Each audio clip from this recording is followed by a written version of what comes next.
Namaskar, myself Pratik. In this session, we are going to discuss the implementation of decision tree classifier. We are going to perform feature scaling with normalization in this session. Normalization is an important technique for feature scaling.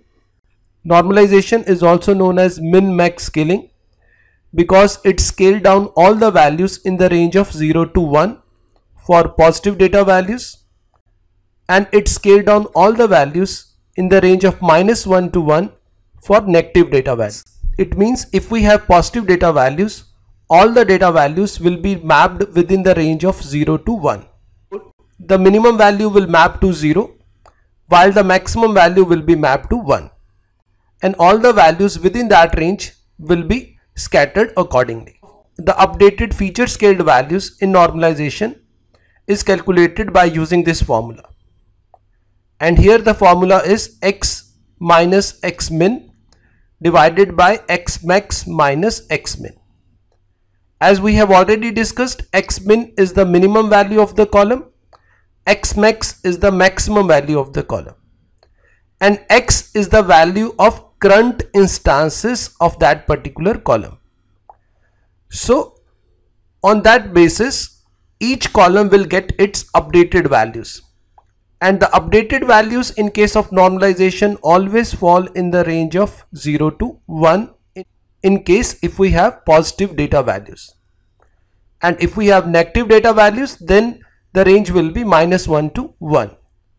It means in case of positive data value, the minimum value will be mapped to 0 while maximum value will be mapped to 1, and all the values within that range will be scattered between 0 to 1 accordingly. You can further understand this concept by considering these data values. Here we have marks in the range of 26 to 50. 26 is the minimum marks while 50 is the maximum marks. You can see that 26 is scaled to 0 while 50 is scaled to 1. And all the marks within this range is mapped accordingly. 30 is getting 0.1. 35 is scaled down to 0.3 while 48 is scaled down to 0.9. Here 27 is also featured scaled to 0.0 because here I am only considering precision of one digit. If I consider precision of more than one digit, then this 27 may got a value like 0.01. So in this way you can understand that the minimum value is scaled down to 0 while maximum value is scaled down to 1, and all the values in the range is scaled accordingly. So I hope that this example explained you the concept of normalization. Now let us discuss the code to apply normalization over the dataset. For this we have to import this normalize method from pre-processing sublibrary of sklearn. So here we are using the code from sklearn.preprocessing import normalize. Here we are importing normalize method from pre-processing sublibrary of sklearn.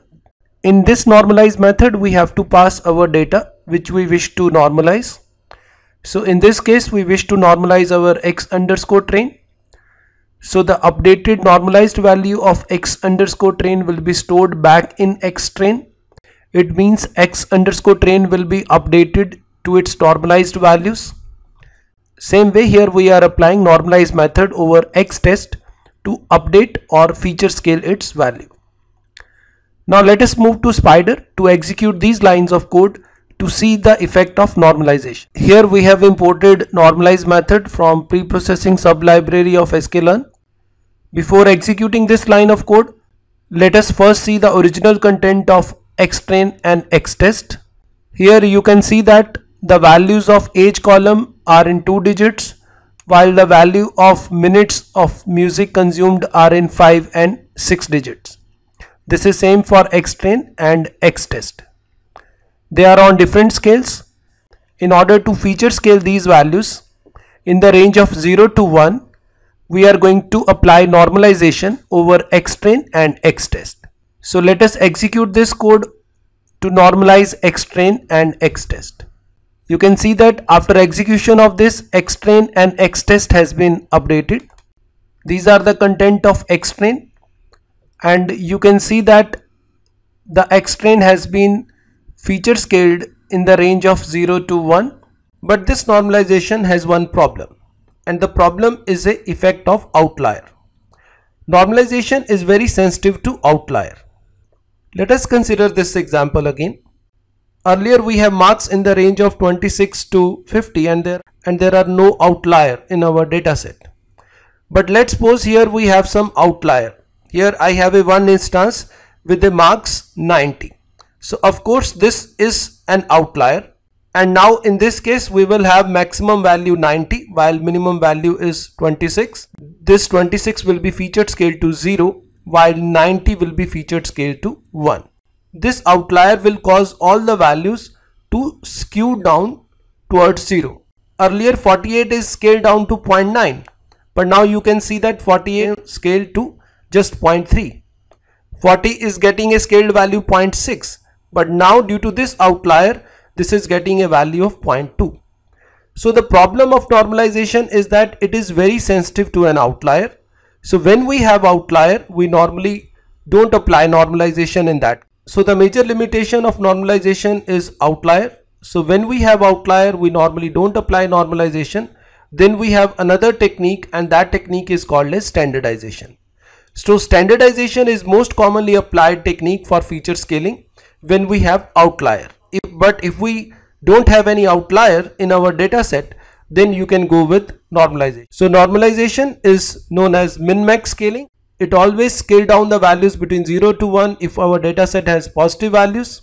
But if our data set contain negative value, then the value will be scaled down between -1 to 1 range. It is sensitive to outlier. So if you have outlier, then go for standardization. This is all about this session. In next session, we will discuss about standardization. I request all of you to subscribe this YouTube channel to receive latest video tutorials on topics like data mining, machine learning, DBMS, big data, NoSQL, and many more. To learn DBMS in a simplified way, you can join this online course on DBMS, which is available at Udemy platform. To learn SQL, you can join this online course, which is also available at Udemy platform. And same way, to learn PLSQL in a simplified way, you can join this online course, which is also available at Udemy platform. I have also authored books on data mining and data warehousing, DBMS, NoSQL, beginning with SQL, and PLSQL for beginners. All these books are available at Amazon platform. To read more about this, you can refer my website prateekbhatia.com. Thanks for watching this video.